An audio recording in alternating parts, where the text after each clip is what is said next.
বিজ্ঞান, সাহিত্য, স্বাধীনতা সংগ্রামের বাংলা আর আজকের বাংলা।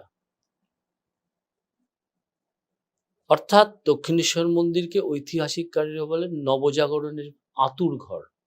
সে যুগে এমন কোনো ব্যক্তিত্ব ছিলেন না এই মন্দিরের সঙ্গে কানেক্টেড, যারা প্রত্যক্ষভাবে বা পরোক্ষভাবে দেবালয়ের সঙ্গে সংযুক্ত ছিলেন না। অরবিন্দ থেকে নেতাজি সুভাষ বোস, মাস্টারদা থেকে মেঘনাদ সাহা, জগদীশচন্দ্র বসু থেকে মাইকেল মধুসূদন দত্ত, এমন কোনো ব্যক্তিত্ব ছিলেন না দেবালয়ে আসেননি।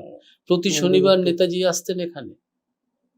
শুধু চট্টগ্রাম থেকে মাস্টারদা এই পঞ্চবটিতে বসে বাঘাযতীন পেট্রোলিয়াম দখলের প্ল্যান করেছিল এই পঞ্চবটিতে বসে। আপনি অরবিন্দের কারা কাহিনীতে পাবেন এর উল্লেখ আছে।